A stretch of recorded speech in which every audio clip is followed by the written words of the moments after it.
یہ جلوس صرف جلوس نہیں ہے بلکہ حقانیت نبی کریم پہ دلیل ہے کہ نبی کریم آپ نے جو 1400 برس پہلے کہا تھا قتل حسین سے مومنوں کے دلوں میں جو حرارت پیدا ہوگی وہ کبھی سرد نہیں ہوگی. یہ مجلسیں، یہ جلوس، یہ شب بیداریاں، یہ حرارت عشق حسین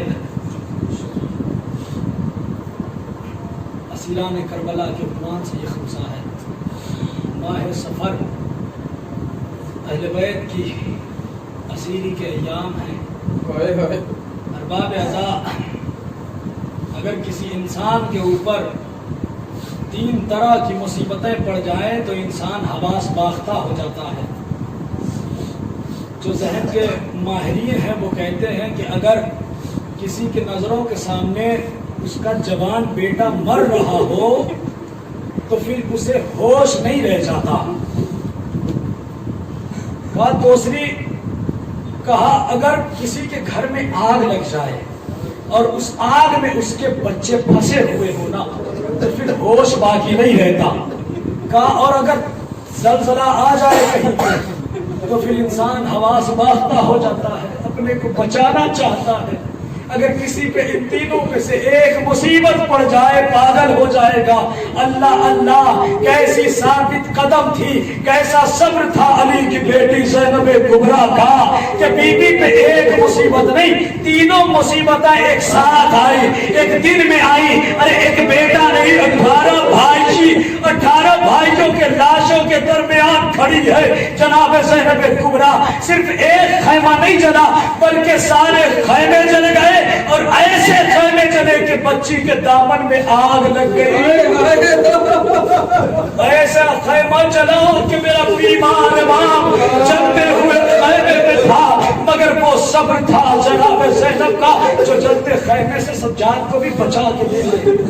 کہا اگر کسی کا زلزلہ آ جائے انسان حواس باختہ ہو جاتا ہے مگر حسین شہید ہوئے زمین کربلا پہ زلزلہ تھا مگر زینب ثابت قدم رہی. کیا استقلال تھا، کیا صبر تھا.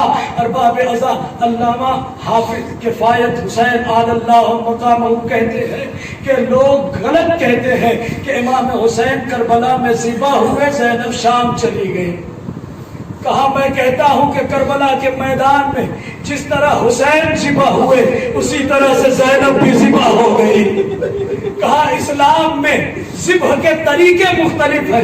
جانور کا ذبح یہ ہے کہ اس کی گردن کو کاٹا جائے مگر مچھلی کا ذبح یہ ہے کہ اسے بس پانی سے باہر نکال لیا جائے. علامہ حافظ کفایت حسین کہتے ہیں حسین کا ذبح یہ تھا کہ آپ کے گلے کو شبر نے جدا کیا مگر زینب کا ذبح یہ تھا سر سے چادر چھن گئی. ارے اسیر کر کے دیار بنایا اس طرح سے پھرانا جب جب نامحرموں کی نگاہ شہزادی کے سر میں پڑتی جب جب نامحرموں کی نگاہ بی بی کے کھلے سر میں پڑتی بی بی ذبح ہو جاتی. کربلا سے پہلے زینب تھی مگر کربلا کے بعد زینب کبھی عباس ہے کبھی حسین ہے. بالکل جیسے عباس پہرا دیتے تھے زینب حفاظت کر رہی ہے، جیسے حسین خطبہ دے رہے تھے زینب خطبہ دے رہی ہے. ارباب عزا قافلہ کربلا سے بڑھا کوفہ آیا. کوفہ کی مصیبتوں منزلوں کو طے کر کے یہ قافلہ شام میں داخل ہو گیا. ارباب عزا جب قافلہ شام میں داخل ہوا تو جب جناب زینب کربلا آئی تھی تو بی بی کے سر کے بال سفید تھے مگر جب بی بی شام میں آئی ہے تو سر کے بال سفید نہیں تھے بلکہ سر کے بال رنگین ہو گئے تھے، سر کے بال لال ہو گئے تھے. کسی نے پوچھا بی بی کے سر پہ یہ خون کیسا تھا؟ کہا جب کوفہ سے اس قافلے کو اسیر کیا گیا تو طریقہ یہ رکھا گیا کہ ہر بی بی کا ہاتھ پس گردن باندھا گیا اور اسے بے کجاوا اونٹ پہ بٹھایا گیا.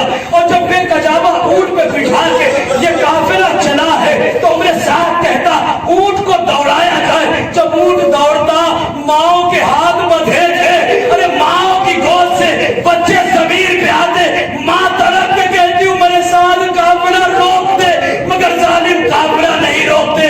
ارے کربلا سے بچے چلے تھے شام آتے آتے صرف چند ہی کیوں رہ گئے. کتنی قبریں ہیں جو کوفہ سے لے کے شام کے راستوں میں بن گئی. اے ارباب عزا جب جناب زینب نے دیکھ لیا کہ قافلے کو نہیں روکا جا رہا ہے تو بی بچہ گرا، علی کی بیٹی نے بھی خود کو اونٹ سے گرا دیا۔ باب ازاں ذرا تصور کرو، گریا اور بڑھ جائے گا، ہاتھ پسے گردن پدھے ہے، اونٹ کی پشت ہے۔ آپ مسائب پڑھتے ہیں نا کہ ایک ذاکر کے خواب میں میرے مولا عباس نے آ کے کہا تھا تو میری مصیبت تو پڑھتا ہی نہیں۔ کہا مولا میں تو سب پڑھتا ہوں، بازو کا کٹنا پڑھتا ہوں، مشق کا چھدنا پڑھتا ہوں، آپ کے سر پہ گرز کا لگنا پڑھتا ہوں، مولا سب مصیبت پڑھتا ہوں۔ کہا میری وہ مصیبت کیوں نہیں پڑھتا جب میں گھوڑے سے زمین پہ آیا؟ کہا جب کوئی بلندی سے گرتا ہے ہاتھوں کو ٹیک دیتا ہے، میرے تو ہاتھ ہی نہیں۔ کیا ابل فضل عباس آپ کی مصیبت میں آپ کی بہن زینب شریک ہو گئی، ہاتھ بدھے تھے، ارے بی بی نے خود کو اونٹ کی پشت سے گرایا، سر زمین پہ پڑتا، ارے بازو تھے بدھے پشت پہ اور ہاتھ اور بال کھلے تھے، ایسے ہی گری جیسے کہ عباس گرے تھے۔ زینب جب زمین پہ گرتی سر سے تازہ خون جاری ہو جاتا، یہ خون ہی تھا جس نے بی بی کے بال کو رنگین کر دیا۔ وَسَيَعْلَمُ الَّذِينَ ظَلَمُوا